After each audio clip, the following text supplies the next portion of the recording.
छा लिखी छा लिखां छा लिखी छा लिखां दुनिया जा सिंधियो हिक मुठ थी सिंध बचायो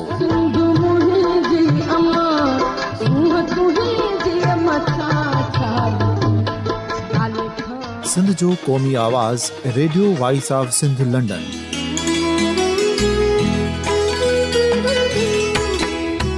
radio voice of Sindh London पंहिंजी नशरियात में सिंध जी सियासत, समाज, इक़्तिसादियात, तारीख़, क़ौमी उमंगुनि ऐं अख़लाक़ियात मुतलिक़ सिंध जी हक़ीक़ी तर्जुमानी कंदे प्रोग्रामनि खे असराइतो बणाइण लाइ सिंध जे घण घुरनि ऐं धरतीअ सां प्यार कंदड़ अदीबनि, दानिश्वरनि, सहाफ़ियुनि, उस्तादनि, वकीलनि ऐं हर तबिके जे मानवारनि सजणनि खे सिंध में शऊरी इनक़लाब लाइ सहकार जो सॾु ॾियूं था। अचो त गॾिजी सूफ़ियुनि ऐं संतनि वारी सिंध जो ओज हिक मुठ थी वरी वापसि आणण वारे सफ़र जा साथारी बणिजऊं।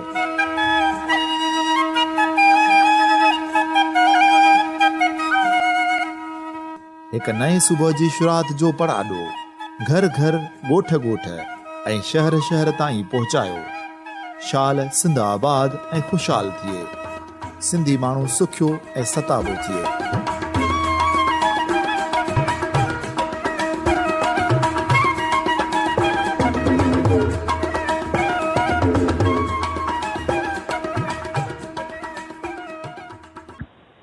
सामीन, radio voice of Sindh London तां अवां सभिनी खे भलीकार। सर्वे चोॾे सां गॾु आऊं आहियां अवां जो पंहिंजो अली नवाज़ आरी sir. Radio voice of Sindh London जे जग मशहूर प्रोग्राम ॾाप जा ॾस में असां सिंधी अदब में औरतनि जो हिसो जे सिरे हेठि सिंध जे मानाइतनि लेखकाउनि जो तारफ़ी खाको पेश कंदा रहिया आहियूं। असांजूं गुज़िरियल हफ़्ते जूं 3 मानाइतूं लेखकाऊं हुयूं गुली सदारंगाणी, माता महबूब, माहिनी सबाणी। असांजे अॼोके हिन प्रोग्राम जूं 3 ॿियूं लेखकाऊं आहिनि, माता अकबर राशिदी, मरियम मजीदी ऐं डॉक्टर मुमताज़ भुट्टो, जंहिं सिंध जी सियासी तारीख़ ते PhD कई आहे। मुंहिंजे साम्हूं सभ खां पहिरीं आऊं अव्हां जे साम्हूं माता अकबर राशिदी जो तारीफ़ी खाको पेश कंदुसि। सिंध जी नामवर लेखिका ऐं मेंबर सिंध असेंबली माता अकबर राशिदी 3 मार्च 1947 ईस्वी ते नए देरे ज़िले लाड़काणे में मोहम्मद ईसा चन्ना जे घर में जनम वरितो। संदसि वालिद तालीम खाते सां लाॻापियल हुअण करे हैदराबाद में रहंदो हो, जंहिं करे हिन तालीम हैदराबाद जे मुख़्तलिफ़ स्कूलनि में हासिल कई। मैट्रिक 1963 ईस्वी, BA ऐं MA सियासियात 1969 ईस्वी। सिंध यूनिवर्सिटी मां पास करण बैदि university of Massachusetts Amherst America मां बि MA सियासियात में 1978 ईस्वी में पास कई। उन विच में 1971 ईस्वी में BA जी डिग्री बि हासिल कयाई। हिन पंहिंजी अमली ज़िंदगीअ जी शुरूआति पहिरियां Saint Mary's convent high school Hyderabad में 71 खां 73 ईस्वी ताईं उस्ताद, पोइ 73 खां 88 ताईं सिंध यूनिवर्सिटी में इंटरनेशनल रिलेशन शोबे में मुख़्तलिफ़ उहिदनि ते रही कमु कयो। 77 खां 79 ईस्वी ताईं असिस्टेंट प्रोफेसर, एसोसिएट प्रोफेसर ऐं 1979 ईस्वी खां 1980 ईस्वी ताईं शोबे जी चेयरपर्सन तौरु ज़िम्मेवारियूं निभायाई। उनखां सवाइ बि सरकारी मुलाज़मतीअ सिलसिले में साल 83 खां 1985 ईस्वी ताईं director university grants commission Hyderabad region, अगस्त 1983 ईस्वी खां सितंबर 1988 ईस्वी ताईं डायरेक्टर इंस्टीट्यूट ऑफ सिंधालॉजी, पोइ डायरेक्टर लियाकत लाइब्रेरी कराची ऐं साल 88 खां 1989 ईस्वी ताईं सकाफ़त खाते हुकूमत सिंध जी सेक्रेटरी, दिसंबर 1997 ईस्वी ताईं नए महकमे एनवायरमेंट प्रोटेक्शन एजेंसी में डायरेक्टर जनरल माहौलियात, जॾहिं त 1997 ईस्वी खां 1999 ईस्वी ताईं सेक्रेटरी सोशल वेलफेयर हुकूमत सिंध, सेक्रेटरी तालीम ऐं पोइ डायरेक्टर जनरल मुहतसिब आला सिंध जे उहिदे ते कमु कया आहिनि। हिन माता चन्ना जे नाले सां केतिरा ई मज़मून ऐं अफ़साना लिखिया आहिनि जेके तारीख़ जो हिसो आहिनि। हिन अहिड़नि ख़ासि मौज़ूअनि ते कलम खणी उन्हनि तां ज़ंग लाथो जेके मौज़ू सिंध जी तारीख़ जो हिसो हुअण बावजूदु अणछोयल हुआ, जिन में किन जो ज़िक्र हिते कजे थो जंहिंमां अंदाज़ो थींदो त उहे मौज़ू वाक़ई अणछोयल आहिनि। मिसाल तौरु आज़ादीअ जी जिदोजहद में औरतुनि जो किरदारु ही हिकु तहक़ीक़ी मक़ालो आहे जंहिंमें निहायत बारीक बीनीअ सां छंड छाण कई वई आहे। उन हवाले सां पाणी लिखियो आहे, उन तारीख़ में सिंध जी औरत जो किरदारु बेमिसाल ऐं लाज़वाल आहे ऐं उहा असांजी बदनसीबी आहे जो असांजो नओं नसुल हुन खां लाइलम आहे। हीउ तफ़सीली मक़ालो मेरान 1983 ईस्वी में किश्तवार छपियल आहे। 4 अखरनि जी पूरी कहाणी हीउ मक़ालो नामोर आर्टिस्ट गुल मोहम्मद खत्री जी वरसी जी मुनासिबत सां लिखियल आहे, जेको हुन सिंध आर्ट्स गिल्ड पारां मुनक़द कयल तक़रीब में पढ़ियो। मुस्तक़बिल जी सिंधी औरत हीउ मक़ालो सिंधी मुआशिरो ऐं सिंधी सुबाणी कॉन्फ्रेंस में पेश कयल। थर ऐं असां हीउ मज़मून थर जे वसी पसमंज़र में लिखियल आहे, जंहिंमें हुन थर जे फितरी हुसन जी मंज़र निगारीअ खे साम्हूं आंदो आहे। हाणे लिखे थी त थर सिंधालाजीअ जो थोराइतो न आहे, पर सिंधालाजी थर जी थोराइती आहे ऐं थर उहो इलाइक़ो आहे जंहिं न रुॻो सिंधी अदब ऐं शाइरीअ खे अमीर बनायो आहे, पर असां सभिनी खे असांजी सक़ाफ़त खे अमीर बनायो आहे। अहिड़ीअ तरह हिन उर्दूअ में सिंध जे हवाले सां शाहकार मज़मून लिखिया आहिनि, जिन में मुल्क तक़सीम हो सकते हैं ज़मीन तक़सीम नहीं हुआ करती हिकु किताब जो जाइज़ो आहे। सिंध की समाजी हालात ही मज़मून उर्दूअ में लिखियल आहे, जेको सिंध जे समाजी हालतुनि जी भरपूर अकासी कंदड़ आहे ऐं हिन में सिंध जी औरत जे समाजी हालतुनि ते वधीक लिखियो वियो आहे। अजरक की सनत हीउ मज़मून बि उर्दूअ में सिंध जी सक़ाफ़ती सूं अजरक ते लिखियल आहे, जंहिंमें अजरक जी सनत जे ख़तमु थींदड़ पासनि ते बारीक बीनीअ सां नज़र विझण सां गॾु सिंध में अजरक जी अहमियत ते बि रोशनी विधी वई आहे। उनखां सवाइ हिन अंग्रेज़ीअ में बि केतिरो ई लिखियो आहे। संदसि अंग्रेज़ीअ में कुझु किताब पिणु छपियल आहिनि, जिन में मौलवी thoughts on imperialism, big powers attitude towards India Pakistan, book report on 4 Japanese island, Machiavelli's concept of neutrality, Tashkent and Shimla agreement, a computer study ऐं इंडिया पाकिस्तान रिलेशन शामिल आहिनि। हिन जो अदबी कार्ज तमामु घणो आहे। पाण जॾहिं सक़ाफ़त खाते जी सेक्रेटरी हुई त केतिरा ई किताब छपाया आहिनि, केतिरनि शख़्सियतुनि ते हिन किताब लिखाए हुननि जे इल्मी अदबी ख़िदमतनि खे महफ़ूज़ कयो। अहिड़ीअ तरह सिंधालाजीअ वारे दौर में बि हिन जूं ख़िदमतूं वाखाण जोॻियूं आहिनि। उनखां सवाइ पाण केतिरनि इदारनि जे मुख़्तलिफ़ कमेटियुनि जी मेंबर बि रही आहे, जिते पंहिंजी भरपूर सलाहियतुनि सां नवाण आंदाई। हिन ॾिस में इंटरनेशनल रिलेशन बोर्ड 1980 ईस्वी, Africa north American study centre, कायदे आज़म यूनिवर्सिटी 1981 ईस्वी, एडिटोरियल बोर्ड सिंधी अदब, तालीम वज़ारत, women and education committee, advisory committee, Allama Iqbal open university, national book council, board of governors national college Lahore, family planning association of Pakistan Larkana, historical society member syndicate Mehran engineering university, मनसूबाबंदी ऐं माली committee Mehran university ऐं member syndicate INED engineering university, chairman Sindh art welfare council ऐं सदर सिगा ख़वातीन शाख सिंध इदारा क़ाबिल ज़िक्र आहिनि। माताब फन जे शोबे सां बि घणो अरसो लाॻापियल रही आहे। उन सिलसिले में पाण रेडियो पाकिस्तान हैदराबाद ते बहशत ड्रामा आर्टिस्ट साल 65 खां 1967 ईस्वी ताईं ड्रामनि ऐं 74 खां 1978 ईस्वी ताईं कंपेयरिंग बि कया आहिनि, जॾहिं त कराची टेलीविज़न तां साल 74 खां 1976 ताईं साल 74 खां 1976 ईस्वी ऐं 78 खां 1980 ईस्वी ताईं लगातार सिंधी उर्दू प्रोग्रामनि जी कंपेयरिंग ऐं मेज़बानी बि कया आहिनि। TV ते मथस ज़ियाउल हक़ सरकार पारां रओ पाइण लाइ हुकम न मञण वारो वाक़ियो घणो शोहरत रखे थो। महताब अकबर राशिदी ज़ाती तरह सरकारी हैसियत में मुख़्तलिफ़ कोर्सनि कॉन्फ्रेंसनि या वफ़दनि सां शिरकत जे सिलसिले में दुनिया जा केतिरा ई मुल्क ॾिठा दौरा करे उतां जी तहज़ीब, सकाफ़त, तारीख़ ऐं समाजी माहौल जो जाइज़ो वरितो आहे। उन्हनि गैर मुल्की दौरनि में साल 1976 ईस्वी में अमेरिका, 1977 ईस्वी में कैनेडा, 1978 ईस्वी में इंग्लैंड ऐं सिंगापुर, 1983 ईस्वी में अमेरिका, इंग्लैंड ऐं फ्रांस, 1984 ईस्वी में जापान, 1985 ईस्वी में अमेरिका, 1987 ईस्वी में चीन, बैंकॉक ऐं Singapore, Sri Lanka, Maldives, Saudi Arabia, Dubai ऐं इटली शामिल आहिनि। महताब अकबर राशिदी घण पासाई शख़्सियती मालिक आहे। उहो हिकु मौक़िक़, लेखक, उस्ताद, रेडियो आर्टिस्ट ऐं टीवी कंपेयर, फन, सकाफ़त, इल्म ऐं अदब सां लाॻापियल इदारनि खां सवाइ बहितरीन ज़ानत, ॾाप, सब्र ऐं अमल वारी आला ऑफिसर, नफ़ीस, ख़ूबसूरत, मासूम सोचनि जी ऐं शख़्सियती मालिक आहे।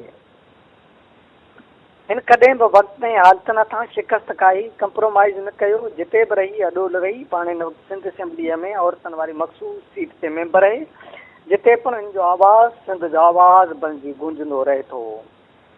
संद सियासी वाबस्तगी फंक्शनल मुस्लिम लीग सां आहे। हिन 26 फरवरी 1981 ईस्वी ते सैयद अकबर हुसैन राशिदीअ सां शादी कई, जंहिं मां खेसि 2 पुटनि जो औलाद आहे। संदसि हिकु पुटु राफ़े अकबर सियासत में दिलचस्पी रखंदे फंक्शनल मुस्लिम लीग जे प्लेटफॉर्म तां चूंडनि में हिसो वठी चुको आहे।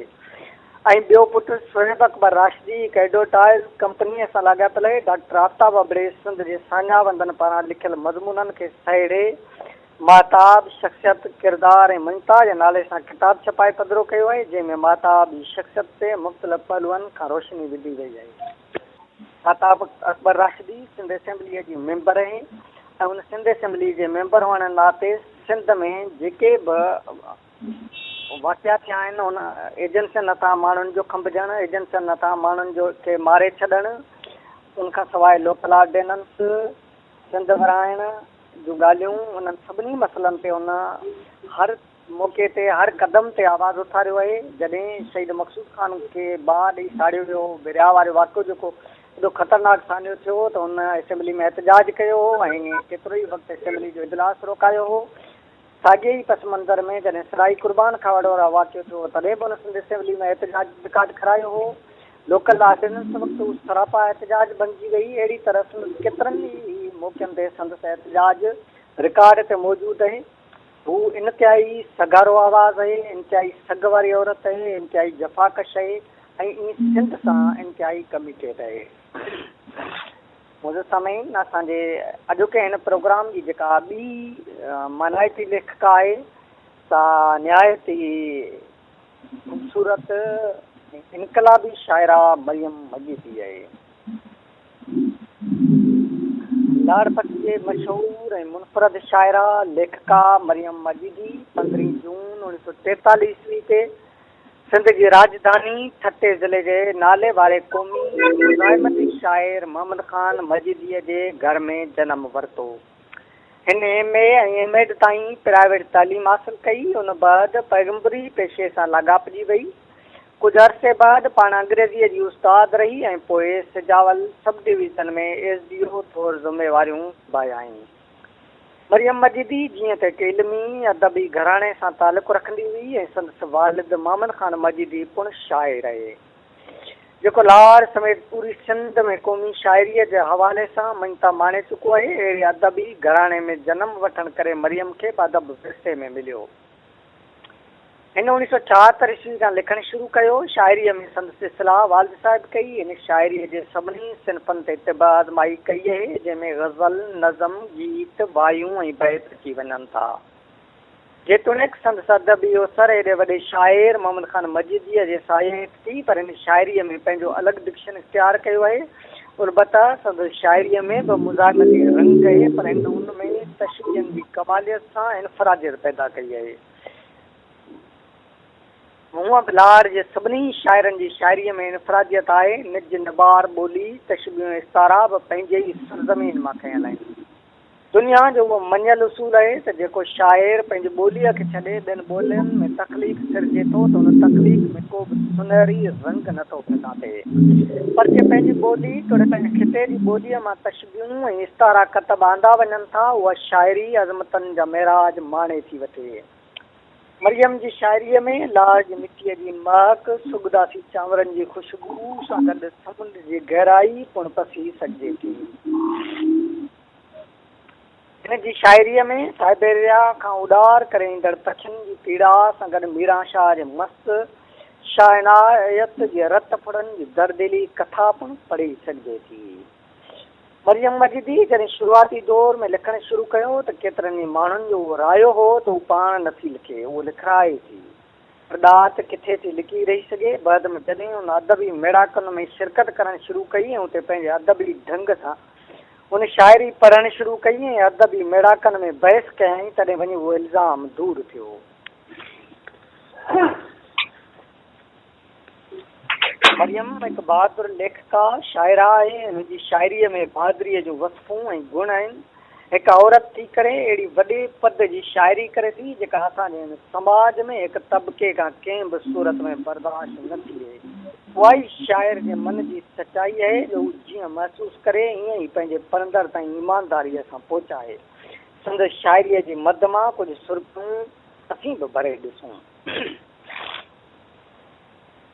नीअ नबूअत पंहिंजो जणको, प्यार अथो पैगंबर लोको, सिक असां वटि सुलह हदीबा, छा असां लाइ हक़ जो होको, कुर्ब क़ुरानी आयत आहे, साह में सांभियो मोर न भटकियो, इंसानियत ईमान असांजो, कलमूं पंहिंजो सच कॾो को, रूह अलस्ती पाण सुञाणण, जन्नत दोज़ख सखणो दोखो, रूह अलस्ती पाण सुञाणण, जन्नत दोज़ख सखणो दड़को, सजदो सिंध ऐं दीन बिटाई, मन थो मञे अज़लऊं जेको, जागर ताजूं जोतूं जरकन जर में जागे थो बरको को, जर में जागे थो बरको को।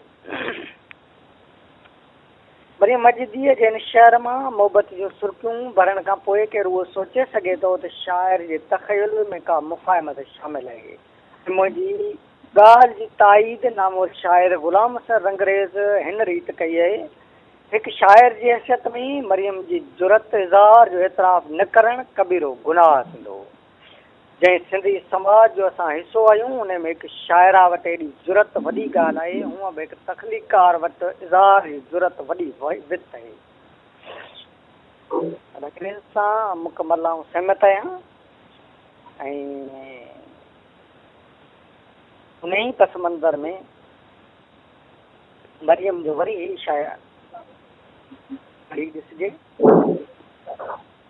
मीरा तुंहिंजो यकतारो मूं वटि ईंदे चंग बणियो, मीरा तुंहिंजो यकतारो मूं वटि ईंदे चंग बणियो, तूं त भटके वैरागण थी, मुंहिंजो मन ई बन थियो, तुंहिंजो पीतो ज़हर प्यालो मुंहिंजे हथ में सो साॻियो, जुग जुगांदर डुक डुक पीअंदे, मीरा खां ॾिस मरियम ताईं, अञा न हुनजो अंत थियो, अञा न हुनजो अंत थियो।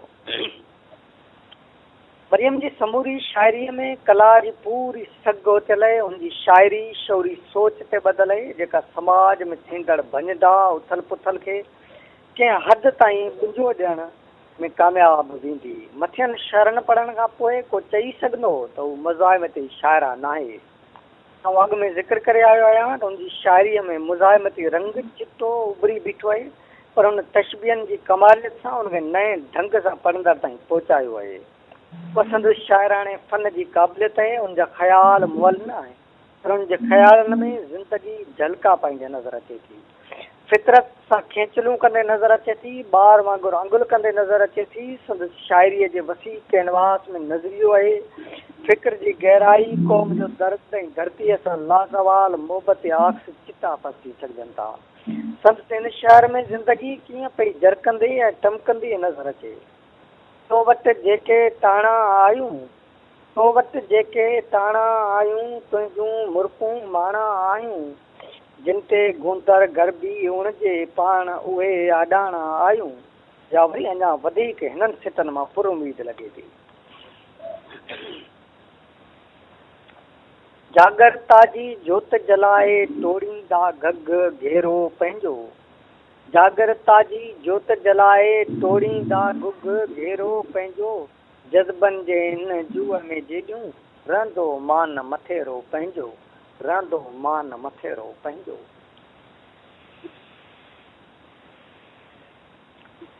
असांजी इन शाइरा वटि रुगो ख़्याल ई ख़्याल आहिनि।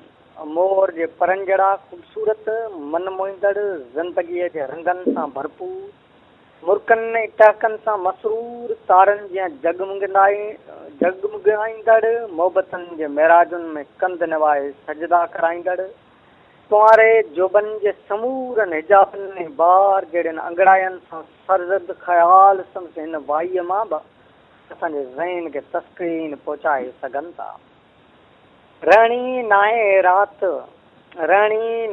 राति तारनि जी आ तड़प अजाई सांझी जा सभु ख्वाब भुरी पिया साबियां थी पिर बात तारनि जी आ तड़प अजाई दिलि जे ॿूटल दर खां ॿाहिरि सचजी कहिड़ी लात तारनि जी आ तड़प अजाई चांडोकीअ जो दर्द न्यारो ऊंद खाए मात तारनि जी आ तड़प अजाई। मरियम मजिदी जी समूरी शाइरी कचड़ी निंड मां जाॻाईंदड़ शाइरी आहे जंहिंमें हुस्नाकियूं पंहिंजा पूर पचाईंदे नज़र अचनि थियूं त दर्द जी दिलकशीअ जा मंज़र बि ॾाढा वणंदड़ आहिनि। पाण न रुगो शाइरी कई आहे पर हिन नसर में बि केतिरो ई लिखियो आहे जंहिंमें मकाला मज़मून किताबनि जा मुहाग शामिल आहिनि। नसर में हिन भरपूर निबाह कयो आहे। संदसि नसर में रंगीनी पैदा करण लाइ वरी बि लार सां लहंदड़ उहा ॿोली कमाई आहे जंहिंमें माण्हूअ जा टहक बि जलतरंग जहिड़ा मौसीक़ियत पैदा कंदड़ हूंदा आहिनि। संदसि शाइरीअ जो पहिरियों मजमूओ सरोम दुखम जे नाले सां छपियो ऐं संदसि शाइरीअ जो ॿियो मजमूओ निराना ऐं ने नाले सां ताज़ो सचाइती शादगर दड़े पारां छपियो। संदसि केतिरी शाइरी मुख़्तलिफ़ अख़बारनि रिसालनि जी ज़ीनत बणिजंदी रहे थी। हिन केतिरनि अख़बारनि ऐं रिसालनि खे अदबी इंटरव्यू ॾिना आहिनि जेके पुन अदबी कार्ज रखंदड़ आहिनि। मरियम मजिदी सिंधी अदब जो वॾो नालो आहे। ख़ासि तौर ते औरतुनि में मुज़ाहिमती शाइरीअ में मरियम जो नालो सभिनी खां सगारो आहे। मरियम जीअं त हिन वक़्तु सिंध जे तारीख़ी शहर हैदराबाद में रिहाइश पज़ीर आहे। मुज़िद सामीन असांजे हिन अॼोके प्रोग्राम जी टीं लेखिका आहे डॉक्टर मुमताज़ भुट्टो जंहिं सिंध जे सियासी तारीख़ ते PhD कई आहे ऐं संदसि उहा PhD थीसिस छपियल आहे। सिंध जी नाले वारी लेखिका उस्ताद मोहक़क़ ऐं समाज सुधारक ख़ातून डॉक्टर मुमताज़ भुट्टो सिंध जी तारीख़ी शहर शिकारपुर में जनम वरितो। मुख़्तलिफ़ मकतबनि मां तालीम कराईंदे डॉक्टरेट जी डिग्री हासिल कयाई। डॉक्टर मुमताज़ जीअं त हिकु इल्मी अदबी घराणे में अखि खोली हुई जंहिं करे हिन जो शऊर ॾांहुं रुजू थियणु लाज़मी हो। हिन पंहिंजे अमली ज़िंदगीअ जो आगाज़ 1976 ईस्वी में सिंध यूनिवर्सिटीअ जे मुस्लिम हिस्ट्री शोबे में बहसियत लेक्चरर तौरु कयो। उन दौरान हिन PhD डिग्री हासिल करण लाइ पंहिंजे पाण खे रजिस्टर करायो ऐं 1992 ईस्वी में सिंध जी सियासी तारीख़ 1843 ईस्वी खां 1947 ईस्वी ते मकालो लिखी डॉक्टरेट जी डिग्री हासिल कयाई। डॉक्टर साहिबा अंग्रेज़नि जे दौर जी पूरी तारीख़ खे निहायत ई बारीक बीनीअ सां छाणे पेश कयो आहे जंहिंमें हुन अंग्रेज़नि जे दौर जो पूरो तख़्त साम्हूं आंदो आहे। उन सां गॾु हिन सिंधू सभ्यता बाबति पंहिंजा वीचार वंडिया आहिनि त सिंध जे सियासी पार्टियुनि जो जाइज़ो पेश कयो आहे। सिंध जी थीसिस दौर जे लिहाज़ खां निहायती लाभाइती थीसिस आहे। सिंध जो नाले वारे आलम डॉक्टर नबी बख्श बलोच थीसिस मुतलिक़ लिखियो आहे। डॉक्टर मुमताज़ भुट्टो सिंध जे सियासी तारीख़ जे बुनियादी मौज़ूअनि ते बहस करे केतिरनि ई नज़रअंदाज़ कयल पहलुअनि खे रोशन कयो आहे। हिन साहिबा सियासी हालतुनि सां गॾु समाजी इक़्तिसादी तइलीमी ऐं सनअती मसइलनि खे पिणु ज़ेर बहस आंदो आहे। सिंध जी तारीख़ मां कलोड़नि तालपुरनि ऐं अंग्रेज़नि जे दौर जे किन आम वाक़िअनि खे खोले बयानु कयो आहे। सिंध जी सियासी तारीख़ ते हीअ किताबु हिकु क़ाबिल क़दुरु ऐं कामयाबु कोशिशि आहे। डॉक्टर बलोच जी इहा राय वज़नदार आहे छाकाणि जो ही जेका PhD थीसिस आहे जॾहिं किताबी सूरत में बि अची चुकी आहे ऐं हिन जो जाइज़ो खां पोइ आऊं पुन हिन नतीजे ते पहुतो आहियां त ही सिंध जे सियासी तारीख़ ते डॉक्टरेट जे लिहाज़ खां ऐं तहक़ीक़ी लिहाज़ खां हिकिड़ो इब्तिदाई कमु आहे ऐं निहायती सुठो कमु थियल आहे। डॉक्टर मुमताज़ भुट्टो डॉक्टरेट जी डिग्री हासिल करण खां पोइ तुरंत ई 1993 ईस्वी में प्रोफेसर थी, 1995 ईस्वी में मुस्लिम हिस्ट्री शोबे जी चेयरपर्सन, 1996 ईस्वी में फैकल्टी इस्लामिक स्टडीज़ जी डीन मुक़ररु थी, जितां रिटायर कयाई ऐं पोइ खेसि एक्सटेंशन ॾेई ॿीहर ज़िम्मेवारियूं सौंपियूं वियूं। उनखां अलावा हू नौकरीअ दौरान मुख़्तलिफ़ ज़िम्मेवारियूं संभालींदी रही, जंहिंमें 1990 ईस्वी में सिंध यूनिवर्सिटी जी 12वीं हॉस्टल जी डिप्टी प्रोवेस्ट तौरु ज़िम्मेवारियूं निभाइणु अहम आहे। डॉक्टर साहिबा खे लिखण जो शौक़ु शुरू खां हो। हुन पाकिस्तान जे मुख़्तलिफ़ यूनिवर्सिटियुनि में केतिरा ई तहक़ीक़ी मक़ाला पिणु पेश कया, जिन में इस्लामाबाद, लाहौर, बावलपुर, कोइटा, मुल्तान ऐं पेशावर यूनिवर्सिटियूं शामिल आहिनि। उनखां सवाइ हू हिंदुस्तान जे मुख़्तलिफ़ यूनिवर्सिटियुनि में ऐं मुख़्तलिफ़ अदबी कॉन्फ्रेंसनि में पिणु मक़ाला पेश करे चुकी आहे। खेसि मुस्लिम हिस्ट्री ऐं इस्लामिक स्टडीज़ जे मौजू ते पंजाब, कराची, बहाउद्दीन ज़करिया इस्लामिया यूनिवर्सिटी, बावलपुर ऐं ॿियनि में एक्सपर्ट तौरु तस्लीब कयो वञे थो। खेसि अलामा इक़बाल ओपन यूनिवर्सिटी इस्लामाबाद पारां PhD कोर्स जे सुपरवाइज़ पिणु मुक़ररु कयो वियो आहे। उहा हिन वक़्तु ताईं केतिरनि ई शागिर्दनि खे PhD पिणु कराए चुकी आहे। डॉक्टर मुमताज़ भुट्टो साहिबा इल्मी अदबी ख़िदमतनि खां अलावा समाजी कमनि में भाॻ भरी रही आहे ऐं रेडियो तोड़े TV चैनलनि ते खेसि तजज़िये लाइ पिणु घुरायो वेंदो आहे। खेसि तक़रीर जे फ़न ते सुठी महारत आहे।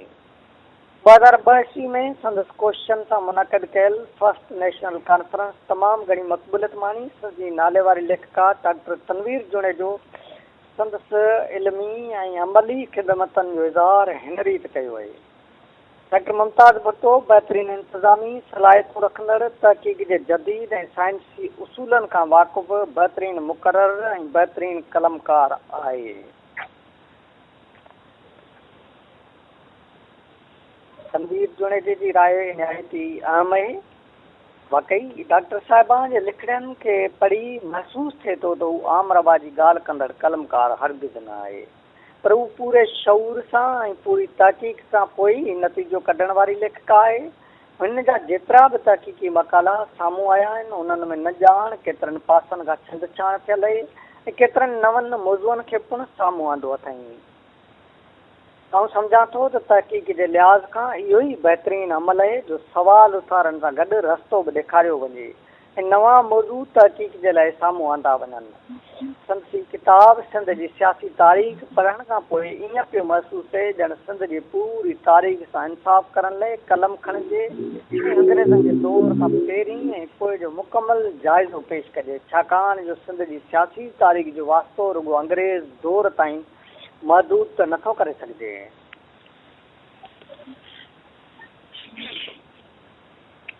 संदसि ॿियनि किताबनि में तन में तऊं पिरीअ जी पिया न ढापा, मज़मून मक़ाला ऐं कहाणियूं 2010 ईस्वी, हिकु किताब उर्दूअ में तुझे किस नज़र से देखते हैं तहक़ीक़ी मक़ाला 2011 ईस्वी ऐं हिकु किताब अंग्रेज़ीअ में रिसर्च आर्टिकल्स 2011 ईस्वी में पिणु छपजी चुका आहिनि। संदसि तहक़ीक़ी मक़ाला पिणु शाहकार आहिनि। हिन खावड़ी कलमकार सिंध जी निहायती ज़हन इंसान प्रोफेसर मोहम्मद हसन भुट्टे सां शादी कई, जंहिंजे संग में रहंदे हिन केतिरियूं ई कामयाबियूं माणियूं आहिनि ऐं अञा ताईं हिन जी अमली ज़िंदगीअ जो सफ़र जारी आहे। डॉक्टर मुमताज़ भुट्टो अॼु ताईं मुख़्तलिफ़ अदबी, सियासी तोड़े समाजी मेड़ाकनि में शरीक थींदी रहे थी ऐं पंहिंजो मौक़ो पेश कंदी रहे थी। मुख़्तलिफ़ TV चैनलनि ते संदसि लातदाद इंटरव्यू नशर थी चुका आहिनि। मुख़्तलिफ़ TV चैनलनि जे टॉक शो में पिणु शिरकत करे चुकी आहे। हूअ हिन वक़्तु जामशोरे में रिहाइश पज़ीर आहे। मौजूद Sameen, radio voice of Sindh London सां अॼु असां अवां जे साम्हूं पेश कयो माताब अकबर राशिदी, मरियम मजीदी ऐं डॉक्टर मुमताज़ भुट्टो जो तारीफ़ी खाको। टेई सिंध जा निहायती वॾा नाला आहिनि ऐं टिनी खे पंहिंजे पर में वॾी मान्यता मिली आहे, न रुॻो सिंध में पर सिंध ॿियनि केतिरनि ई मुल्कनि में इन्हनि टिनी खे मान्यता मिली आहे। माता अकबर आशरी ऐं डॉक्टर मुमताज़ भुट्टो जेतोणीकि मुख़्तलिफ़ मुल्कनि जा दौरा पिणु करे आयो आहिनि, ऐं मरियम मजिदी मुमकिन आहे त न वञी सघी हुजे, उनजे बावजूदि बि मरियम मजिदी खे जिते जिते बि दुनिया में जिते जिते बि सिंध जा माण्हू रहनि था, सिंधी आबादियूं सिंधी वसंदियूं आहिनि, उते मरियम मजिदी खे बि हर को सुञाणे थो।